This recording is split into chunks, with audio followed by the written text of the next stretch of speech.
If you've played Pokemon Go long enough, you'll know this is not a cheap game. Between premium features like raiding and hatching, paid events, and in-person mega events, grinding Pokemon Go requires a bit of a financial commitment. Which begs the question, in a game where the more money you put in, the better things you get, what have been the most expensive Pokemon to catch in Pokemon Go? Now, Pokemon can be expensive in Pokemon Go for different reasons. Some you have to pay to unlock, and others are just pricey to get to. Like the first ever legendary Pokemon, Lugia. Lugia was released in Chicago during Pokemon Go Fest 2017, way before remote raids existed.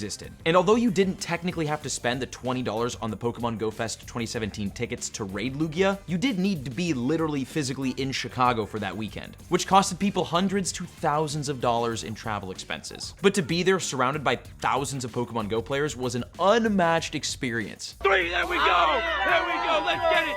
7th season, one hitter quitter on the first ever legendary Lugia right there. I can't believe that plus 1300 XP. You got this, dog. Oh my god, look at that right there in the Pokedex. Yes!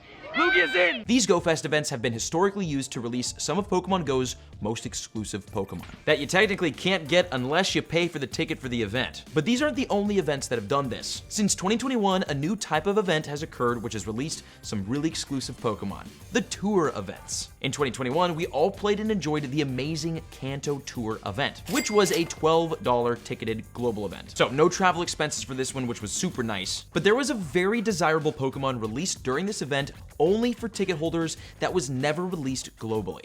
Shiny Mew. This cute little blue mythical mouse is a nice prize for those who played back in 2021 and spent the money, putting the price of it at like roughly $12 USD. And to get it, you had to do a lot more than just whip out the old wallet. There was a long and difficult special research storyline to complete, which required players to wait, I think, at least like a month to catch the Shiny Mew. But once I finally finished the last page and caught the Shiny, it was glorious. There we go, Shiny Mew caught.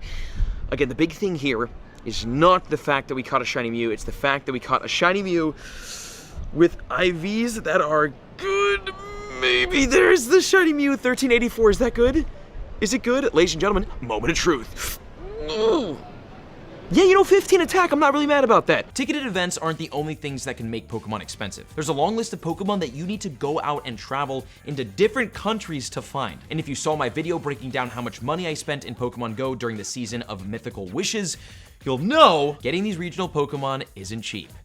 Like at all. Like I think catching Comfey in Hawaii costed me several $1,000s, like $2 or $3 grand to go to Hawaii, do the whole trip, and get the regional. As you can see, this is where it's behind, and that's the check-in gate. Oh wait, we might be lucky. We might be unlocked. No, dude, it's on the other side, isn't it? We can maybe go this way. This is as far as I can go.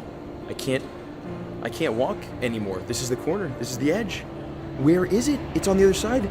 It's inside the airport. We have to go inside. Yes! Yes! Why didn't that spawn? It was here the whole time. Why did it spawn? And there's a lot of regional Pokemon that you have to go out and travel to catch. Like Farfetch'd in Eastern Asia, Kangaskhan in Australia, Mr. Mime in Europe, Tauros in North America, Heracross in South and Central America, Corsola near the equator, Torkoal in Western and Southeast Asia, Tropius in Africa, Relicanth in New Zealand, Pachirisu in Canada, Russia, and Alaska, Chatot in the Southern Hemisphere, Carnivine in the Southeast US, Maractus in the Southern US, Mexico and Central America, Sigilyph in Egypt, Bouffalant in New York, Klefki in France, and a handful of other Pokemon that have different various versions in different regions. These are obviously expensive Pokemon to catch because travel is so costly, especially now. And even when these Pokemon are made globally available, they're usually somewhat paywalled behind either raids or eggs, kind of like during the Hoenn Tour with the regionals in the 10-kilometer eggs, which are a lot less expensive than flights, granted, but still put a decent price tag on these regionals. In November of 2019, a new exclusive Pokemon was released that you had to pay to get. For $8 USD, players could purchase a ticket for the Colossal Discovery Special Research that led to encounters with Pokemon like Abomasnow, Tyranitar, and the legendary Regigigas. This was the debut release for this Regi, and every player could only get one if and only if they spent the $8, which obviously I did, and catching Regi was kinda epic. 1840! Oh, let's go! I'm gonna Savage Season this. Boom! Savage Season.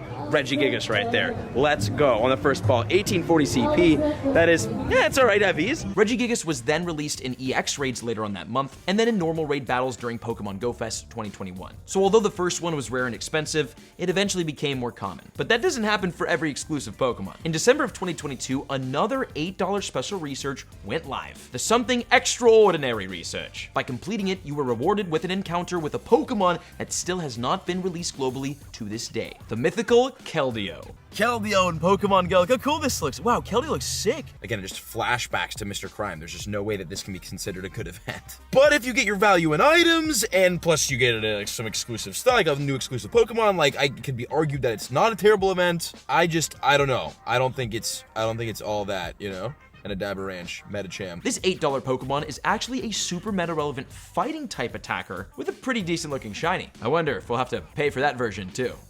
For a ticket event. The most iconic Pokemon of these ticket-gated events was the one and only Galarian Mr. Mime, or as we called him, Galarian Mr. Crime. In December of 2020, we got one of Pokemon Go's most questionable events ever, the Galarian Mr. Mime event, which was an event to simply celebrate the release of Galarian Mr. Mime, which isn't really that special of a Pokemon, but this event did feature the release of Shiny Cubchoo as well, which was kind of sick. Now, the event was free to play, but if you wanted to catch the celebrated Galarian Mr. Mime, you had to pay $8 USD to unlock the Tappity Tap special research storyline, which gave encounters with Galarian Mr. Mime, which could be evolved into the newly released Galarian Mr. Rhyme. And this event was honestly just not it, Chief. But I did pay for it, play it, and get the new Pokemon, so it is what it is. The community was in absolute uproar during and after this event, and it's still a meme to this day. Ticketed events like this can cause a bit of player discomfort, which is why sneaky Pokemon like Salazzle are so strategically released to be expensive without even seeming like it. To get Salazzle in Pokemon Go, you have to hatch a female Salandit from a 12-kilometer egg. 12-kilometer eggs, by the way, are not technically cheap to get. Sure, you could battle 6 grunts, create a free rocket radar, and go out and battle team leaders for the 12-kilometer eggs, and then use your daily free incubator on that egg. But you only have around like a 5% chance of hatching a Salandit. And if you do get lucky enough to hatch it,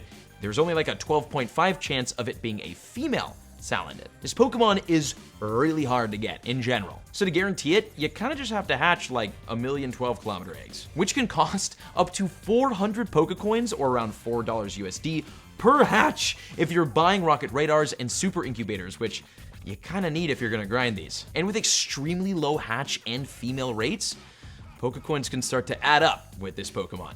Fast. There's one more major method Pokemon Go uses to dangle a Pokemon behind a paywall. And it's not with Pokemon Go.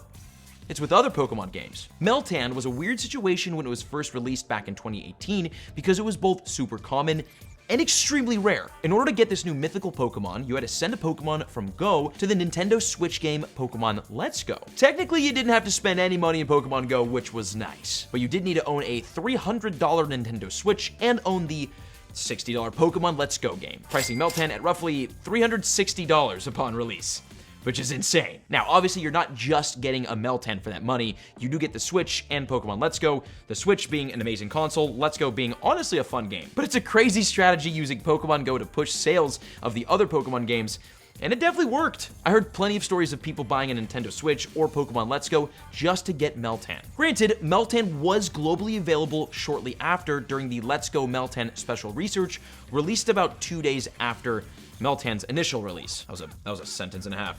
But you only got like one encounter with Meltan and 5-ish candies, maybe a little bit more. And to evolve Meltan, you need, what, 400 candies? So if you wanted to evolve to Melmetal, you either needed to own Pokemon Let's Go and a Switch, or a load of rare candies, which are expensive to get as well. Nowadays, you can just send a Pokemon from Pokemon Go into Pokemon Home to get Meltan, which doesn't really require any extra payment, except I think a Pokemon Home account, which is, I don't know, what, $5 a month, somewhere in there. So that's nice. And those are a handful of some of the most expensive Pokemon released in Pokemon Go. If you have any of these Pokemon, let me know which ones down in the comment section below, and make sure to leave a like, subscribe, and check in for next video, or click the next one on screen. Thanks for watching. See you next time.